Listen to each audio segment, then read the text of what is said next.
ایک صورت ہے قتل کی کہ ماں کے پیٹ میں بچہ ہے، اسے دنیا میں آنے سے پہلے قتل کیا، وہ بھی قاتل ہے، یہ بھی قاتل ہے، اور اس کا گناہ بھی بہت بڑا ہے۔ جیسے کسی کا حمل تھا، بچے کی ہارٹ بیٹ شروع ہو چکی تھی، دل کی دھڑکنیں ہونے لگی تھی، ان دونوں نے فیصلہ کیا کہ نہیں بچہ چاہیے ہم کو، ابورشن کروا دیا، قتل کا گناہ ہے، قتل کا گناہ ہے، کیونکہ دنیا میں آنے سے پہلے ایک جان کو، ایک زندہ جان کو مار دیا آپ نے۔ قتل کا گناہ، وہی چیز میں بتا رہا ہوں، فَجَزَاؤُهُ جہنم، اس کا بدلہ تو جہنم ہے، اور کتنے دن تک رہے گا یہ اللہ بہتر جانے۔ ہاں اس کی بہت ساری صورتیں ہیں، مسائل آپ علماء سے اور مفتیان کرام سے پوچھیں کہ بعض اوقات ایسے ہے کہ بچہ پیٹ میں کچھ ایسی حالات میں آ گیا کہ ماں، یعنی جو اس کی ماں ہے اس کی جان پر بنا سکتی ہے، یا بچے میں ڈیمیج ہے، فلاں فلاں بہت صورتیں ہیں۔ کچھ ایسے حالات ہوں گے جو ماہر طبیب اور ماہر حکیم کے کہنے سے ابورشن کرنے کی اجازتیں ہو سکتی ہیں، کچھ صورتیں ہوں گی، لیکن عام طور پر کہ مجھے انٹرسٹ نہیں ہے، میرا بچہ ابھی 1 سال کا ہے، دوسرا حمل ٹھہر گیا ہے، میں نہیں چاہتا، یہ سب صورتیں قتل کی ہیں، حرام کی ہیں۔ یاد رکھیں ان تمام چیزوں میں آج لوگ ملوث بھی ہیں اور اس کو ہلکے میں لیتے ہیں، اور یہاں تو حالات چلیں قانونی جرم ہے ماں کے پیٹ میں بچے کی جنس کو معلوم کرنا، اس کے سیکس کو معلوم کرنا یہاں جرم ہے، لیکن باہر اس کو معلوم کرا لیا جاتا ہے۔ ہمارے ایک ساتھی نے UK میں یہ کہا کہ ڈاکٹرز بتا دیتے ہیں لڑکا ہے یا لڑکی ہے، اسی حساب سے ہم لوگ تیاری کرتے ہیں۔ تو وہاں پر حالات تو ایسے ہیں کہ جو چیز نہیں چاہیے اس کو فوراً اسی وقت قتل کر دیا جاتا ہے، پیٹ سے نکال دیا جاتا ہے۔ کچھ لوگ تو 3 4 لڑکیاں اپنے پیٹ سے گرا چکے ہیں کہ نہیں اس بار ہمیں لڑکا چاہیے، ہم لڑکیوں کا بوجھ نہیں اٹھائیں گے۔ یہ قتل جو ہے مکہ والے جو قتل کرتے تھے اس سے مختلف نہیں ہے۔ مکہ والے پیدا ہونے کے بعد قتل کرتے تھے کہ لڑکی اگر ہو تو گلا گھونٹ کر کے اس کو قبر میں ڈال دیتے تھے، لڑکی پیدا ہو۔ اور ترقی یافتہ دور میں اب پیدا ہونے کے بعد گلا نہیں گھونٹتے، ماں کے پیٹ میں ہی اس کو گلا گھونٹ دیتے، ختم کرتے ہیں۔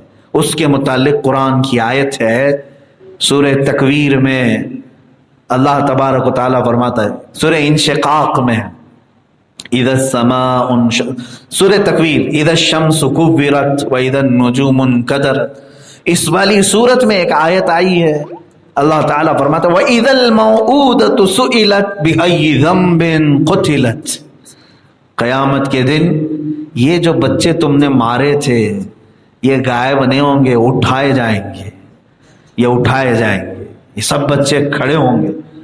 یہ جو ناحق قتل کی گئی تھیں بچیاں ہوں یا بچے، یہ سوال کریں گے بِأَيِّ ذَنبٍ قُتِلَتْ، اے مولا پوچھ ان سے کہ میرا گناہ کیا تھا جو انہوں نے میرا قتل کیا، میرا جرم کیا تھا، کس گناہ میں مجھے انہوں نے مارا تھا، بتا نہیں سکو گے۔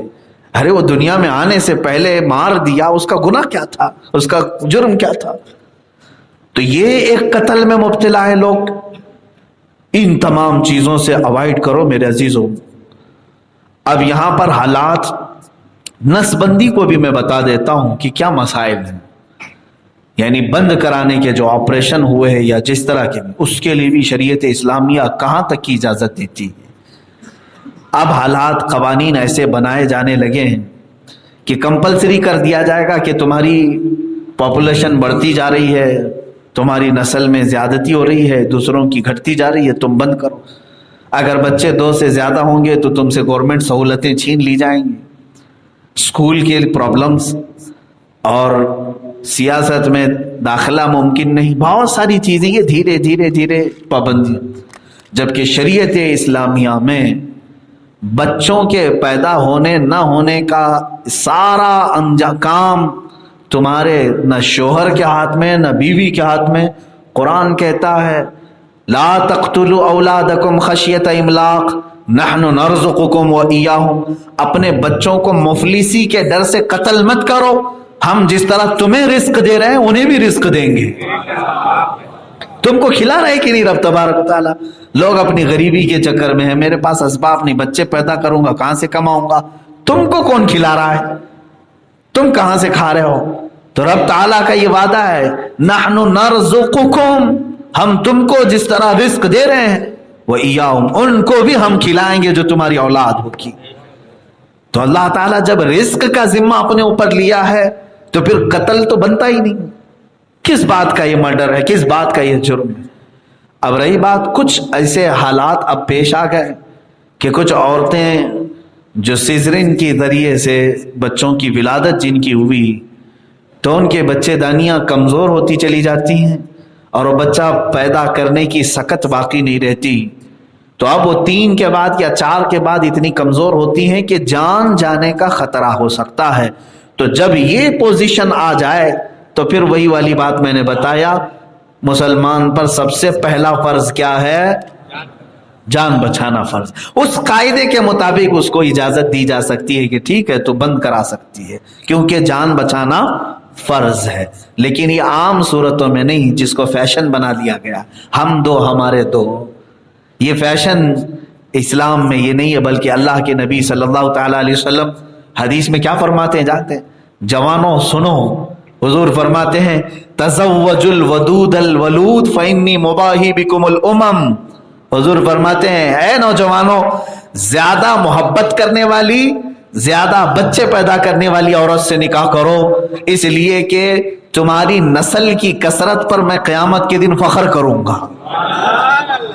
رسول پاک صلی اللہ تعالی علیہ وسلم کی حدیث۔ عیب کس بات کا ہے؟ عیب کس بات کا ہے؟ یہ تو ماڈرن کلچر اس طرح سے ڈالا گیا ہے ہمارے اندر کہ جس کے بچے زیادہ ہیں اس کو تانا مارو تاکہ وہ شرمندہ ہو جائے، دوسرا کوئی زیادہ بچے نہ پیدا کرے۔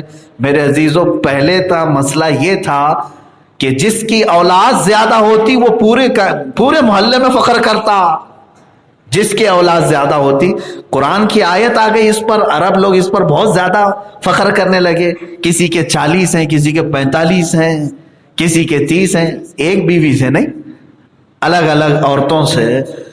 تو اس طرح کی اولاد کی کثرت پر عرب لوگ فخر کرنے لگے، تو قرآن کی آیت آ گئی، اعلموا انما الحیات الدنیا لہو ولعب لعب ولہو وزینۃ وتفاخر بینکم وتکاثر فی الاولاد۔ اللہ نے فرمایا جان لو کہ یہ دنیا کی زندگی یہی ہے، لہو و لعب، آپس میں فخر کرنا، اولاد کو زیادہ کر کے تم ایک دوسرے پر فخر کرتے ہو۔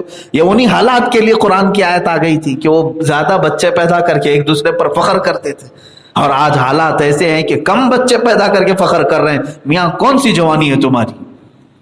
کون سی مردانگی کی بات ہے؟ بچے کم کر لینا یہ فخر یہ انگریزوں کا ہے، یہ اب ماڈرن کلچر اس طرح سے بنایا گیا ہے۔ اولاد کی کثرت، حضور پاک صلی اللہ علیہ وسلم نے جب فرمایا کہ قیامت میں تمہاری کثرت اولاد پر فخر کروں گا، جس کی اولاد زیادہ ہوں گی اس کے فخر ہوں گے۔ اور دوسری بات یہ بھی ہے کہ اللہ تبارک و تعالیٰ جسے اولاد زیادہ عطا کرے، یہ فرمایا گیا اسے نعمتیں بھی زیادہ ملتی، اسے نعمتیں زیادہ ہیں، اور ان میں سے ایسا بھی ہو سکتا ہے کہ قیامت کے دن کئی اولاد جنت میں جانے کا اس کا زینہ بن سکتی ہے۔ ایک مجرم ہو گیا، دوسرا ڈاکو ہو گیا، تیسرا چور ہو گیا، کوئی تو ہوگا جو اللہ والا ہوگا۔ رب تبارک و تعالیٰ کی بارگاہ میں اولاد میں سے کوئی نیک ضرور ہوگا، ہر باپ کو ایک بیٹا اس طرح دیا جائے گا۔